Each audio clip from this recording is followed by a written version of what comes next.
Yep. Hello, people, students of music.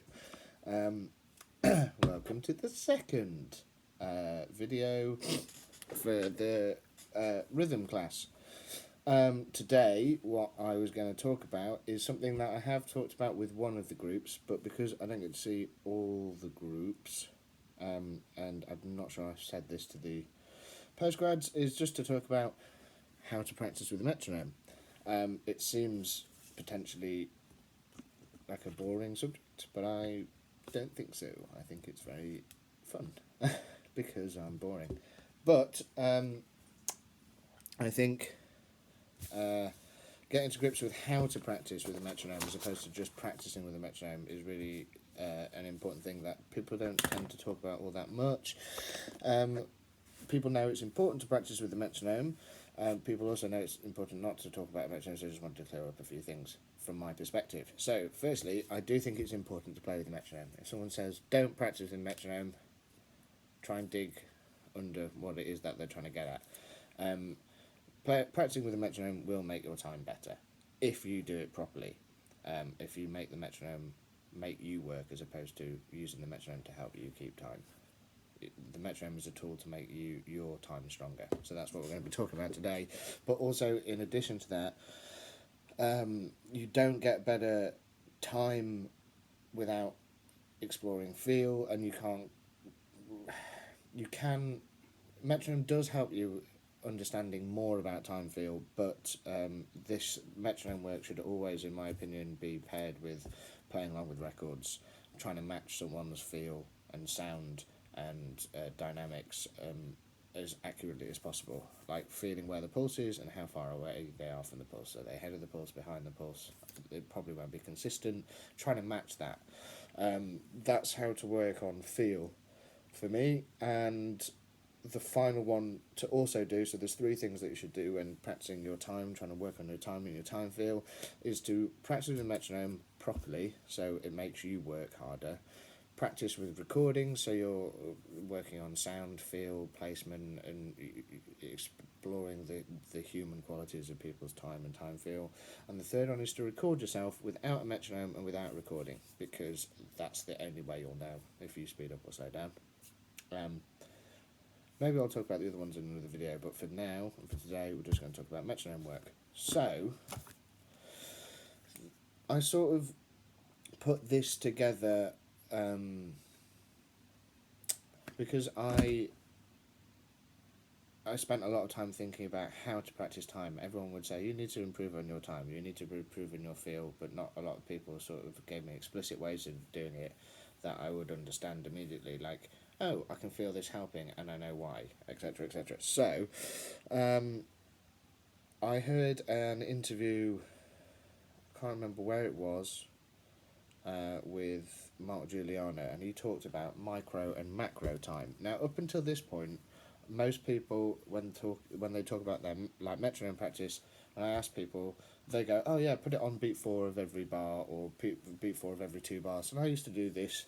I would try and put the metronome on like one in a bar, then one every 2 bars, every 3 bars, every 4 bars, every 8 bars, every 16 bars. I even tried to do like one beat at the top of every chorus, and it's incredibly frustrating. And sometimes it would work, and sometimes it wouldn't, and it would be like, well, how do I actually, if I'm going wrong, how do I improve that? And Mark Juliana talked about micro time as well as macro time. So macro time would be, do you speed up or slow down over the course of a whole tune? And micro time is on the smaller level, like the subdivision pulse. And he would practice his micro time in order to help his macro time. Because effectively, and this makes a lot of sense to me, micro time and macro time, they're 2 parts of the same thing. You can't expect to be in time over the whole course of a piece of music if your semiquavers are slowly, like even by a tiny percent, speeding up or slowing down. Gradually, over the course of a whole tune, that's going to have a larger and larger impact. So it will be much more slowing down on a larger level. So it's important to work on our micro time in order to help our macro time.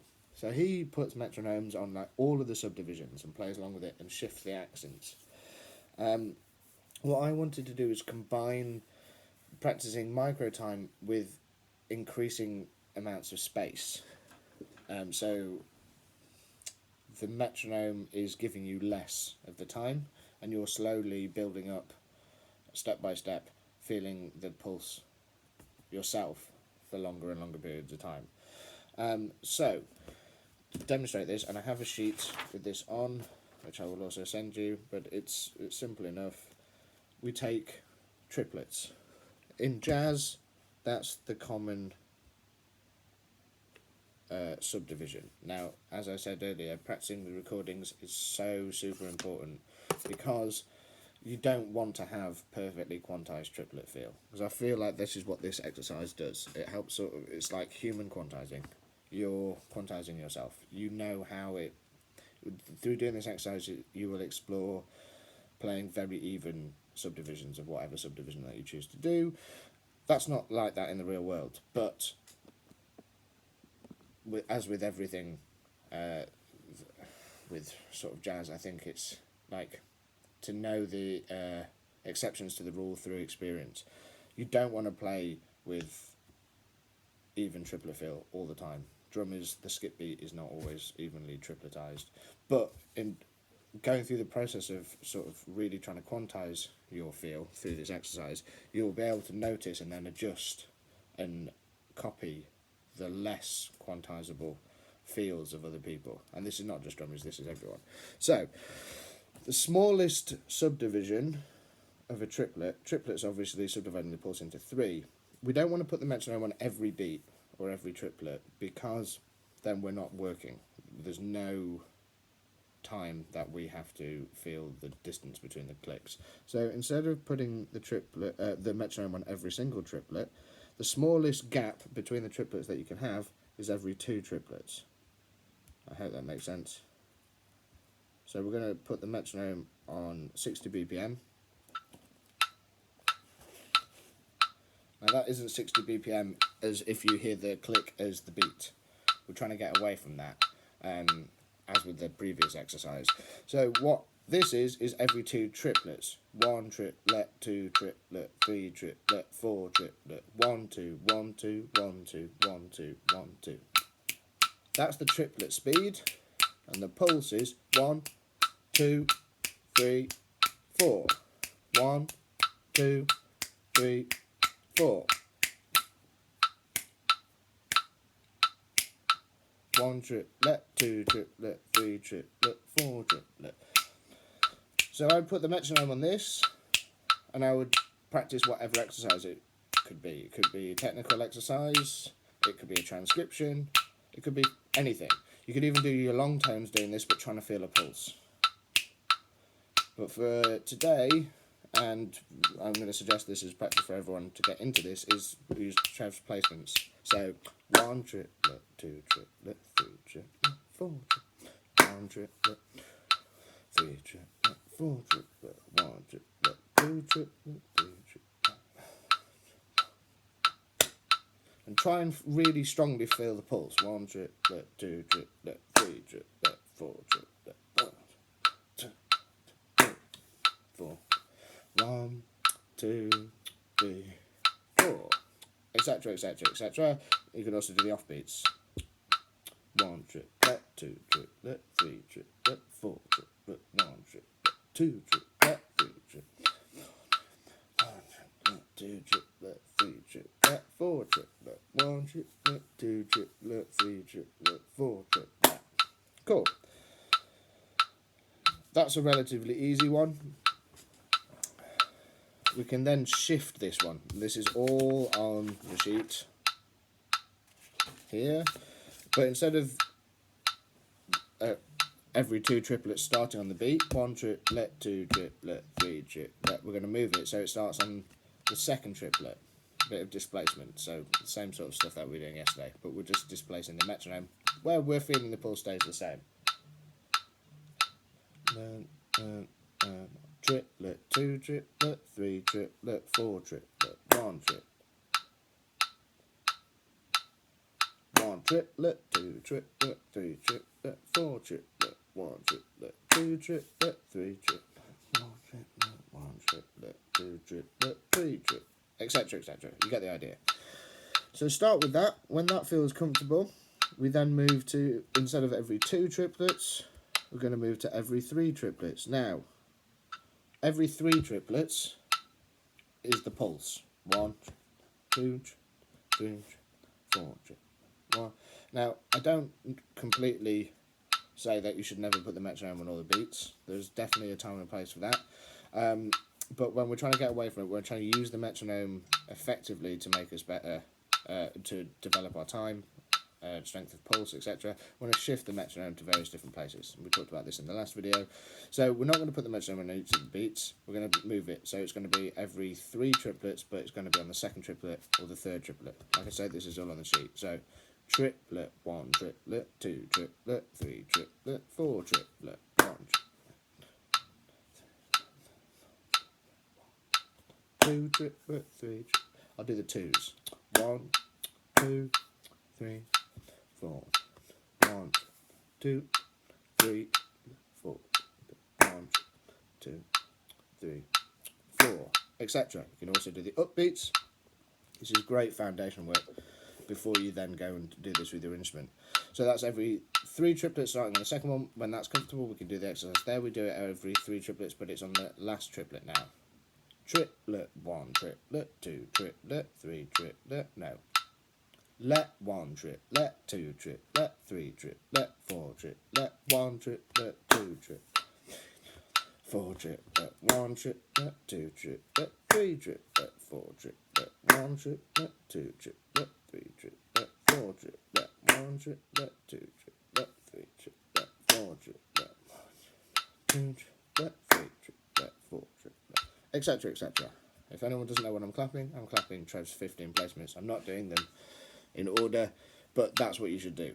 So every 3 triplets, I think you're probably at this point getting the idea. After every 3 triplets, we then go every 4 triplets. And the reason we're doing this is fairly self-explanatory, but we put the metronome on every 2 triplets, then every 3 triplets. Now we're doing every 4 triplets.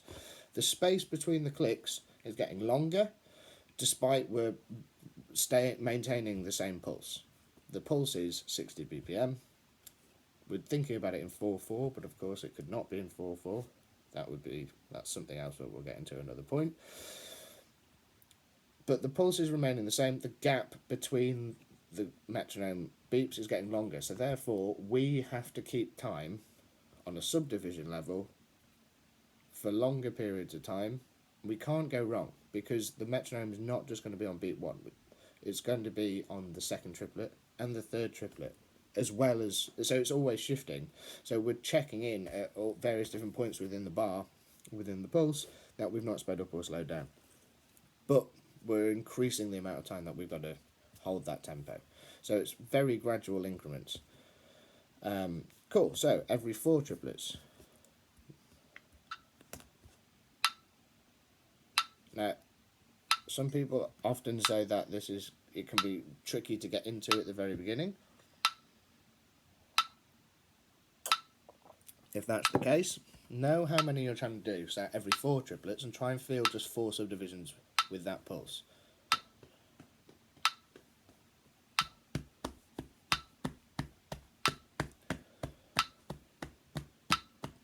But we're thinking in triplets, so then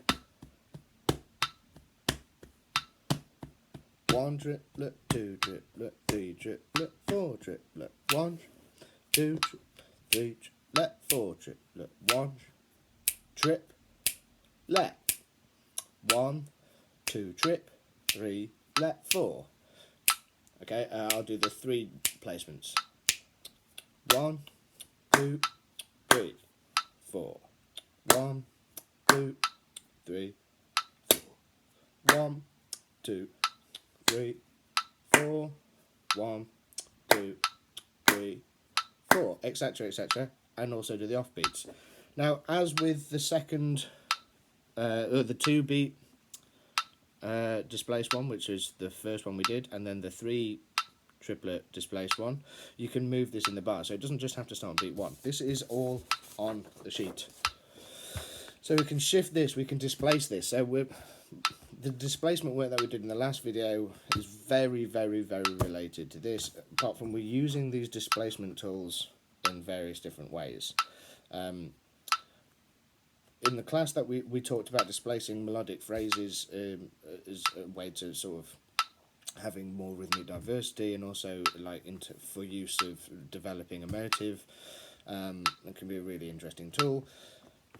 But here we're using it to develop our sort of like rhythmic foundations and pulse. So we can shift that one like 4 more times. So it can start on the second triplet, it can start on the third triplet, and it can start on beat 2. This is all on the sheet. Yeah, I won't do those because we're running out of time and the sheet is there. So the next one that I'm going to do is every 5 triplets. Now this is when it gets really interesting.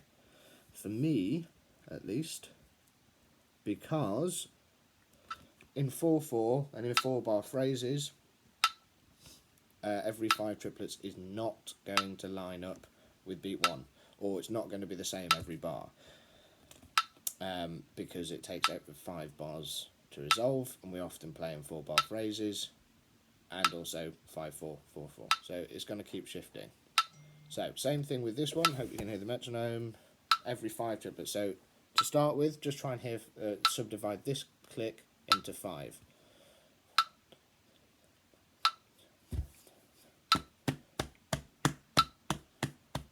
That's our starting point. Then 3s. 1, 2, 3, 2, 2, 3, 3, 2, 3, 4, 2, 3, 5, 2, 3, 1, 2, 3, 4. That's our pulse. 1, 2, 3, 4. 2, 2, 3, 4. 3, 2, 3, 4, 4, 2, 3, 4. 1 triplet, 2 triplet, 3 triplet, 4 triplet, 1 triplet, 2 triplet, 3 triplet, 4 triplet, 1 triplet, 2 triplet, 3 triplet, 1 triplet, 2 triplet, 3 triplet, 4 triplet, etc, etc, etc. Once we've got that and that feels really comfortable, then we can start doing the exercise, whatever exercise it is you want to do. Trace placements. So 1, 2, 3, 4, 5, 1, 2, 3, 4, 5, 1, 2, 3, 4, 1, 2, 3, 4, 1, 2, 3, 1 triplet, 2 triplet, 3 triplet, 4 triplet, 1 triplet, 2 triplet, 3 triplet, triplet, 1 triplet, 2 triplet, 3 triplet, 4 triplet, 1 triplet, 2 triplet, 3 triplet, 4 triplet, 2 triplet, 3 triplet, 4 triplet, 1 triplet, 2 triplet, 3 triplet, 4 triplet, 1 triplet, 2 triplet, 3 triplet, 4 triplet, 1 triplet, 2 triplet, 3 triplet, 4 triplet, etc, etc, etc. Off beats as well. You can then continue this. You can do every 6 triplets, you can do every 7 triplets, you can do every 8 triplets, you can do every 9 triplets, etc, etc, etc. Now, if you're not sold on this method currently, every 12 triplets, which seems like quite far away, that's one click per bar. So this is the reason why people find that exercise hard. 1, that's a lot of space.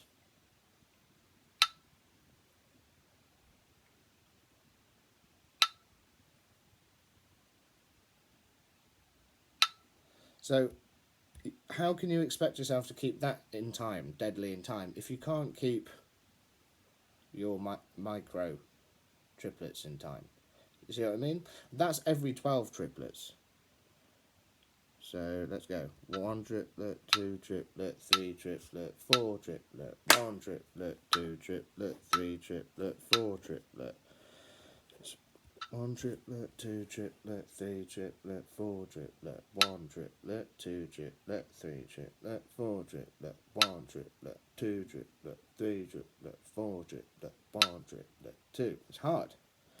So if people are immediately going into their practice room and starting metronome on just beat 4, or just beat 1 of every bar, or beat 1 of every 2 bars, That's 24 triplets. And if you can't do it with every 5, that's my argument for this exercise being useful. Okay, so very quickly, we can also do this with non-triplet subdivisions. We can do this with quavers, we can do this with semiquavers. You can do it with quintuplets, you can do it with septuplets. It doesn't really matter, but this is sort of an in. With quavers, it always goes down. Every 2 is always the most, the starting point, the smallest number that we can have. So this is every 2 quavers, 60 BPM. That's the pulse. So the first one would be shift that off the beat.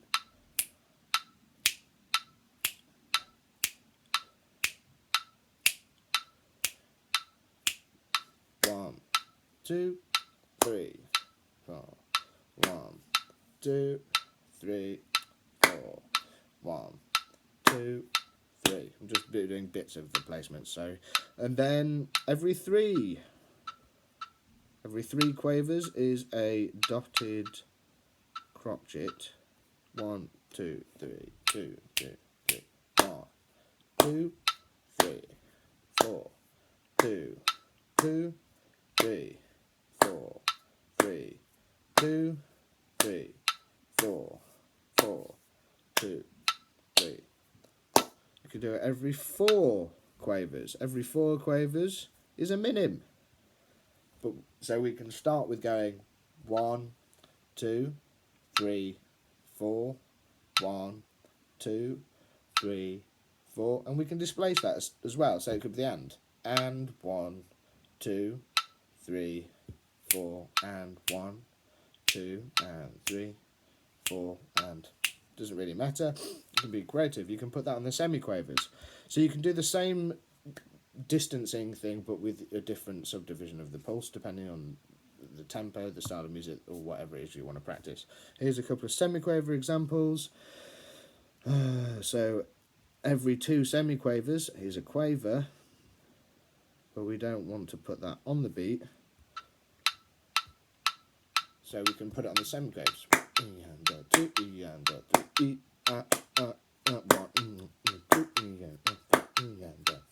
And trust me, playing normally with this is really hard because your ear often moves it to think that that's the quaver pull, and you end up speeding up or slowing down to make it.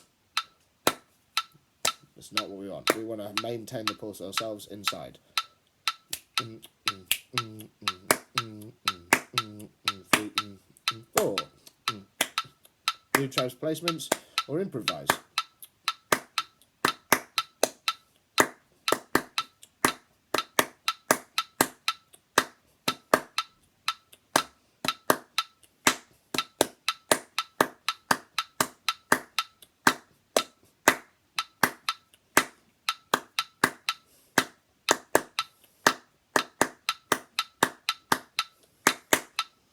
It's hard, but you're connecting with all of the pulse, all of the different subdivisions the whole time.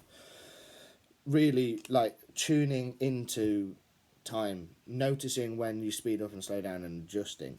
Okay, more semiquaver ones. Every 3 semiquavers, otherwise known as a dotted quaver.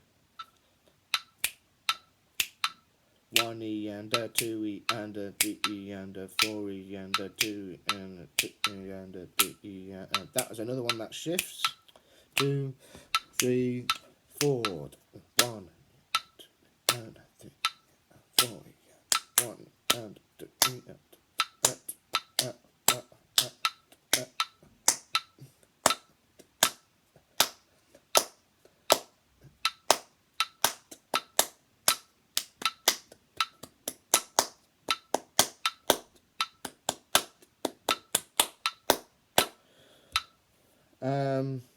every 4 semiquavers is the same as a beat, so we don't want to put that on 1, 2, 3, and we've already had and 1 and 2, and so it can be semiquavers now.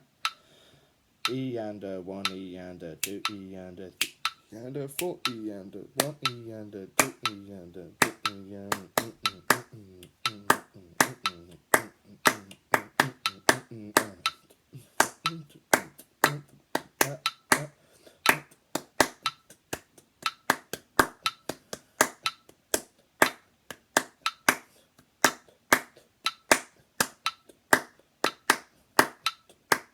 or on the and as opposed to the E, etc, etc, etc. You get it. Also, this is really good foundations for some polyrhythm stuff, which I think is going to be my next video. So hopefully these might all be linking up. So that's how I practice with a metronome. Slowly moving it away. Once you get used to them, you can start just mixing them up. I think of it as like creative metronome practice, because, well, we should be creative within our practice, and I'm a real big believer of making simple things hard, especially when working on time.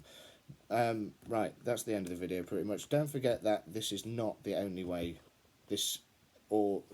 Metronome practice is one part of the whole. Don't just rely on metronome practice to have better time. It might make you have better time, but it might make you have machine time. And machine time is rubbish. So what you want to do is combine working on this, improvising with this, doing exercises with this, with transcribing, checking out people, and recording yourself. That's a more holistic way of doing it. So you're working on all the different areas and all the ways. Hope that was helpful. Hope you're all safe, and not feeling rubbish like me. Bye.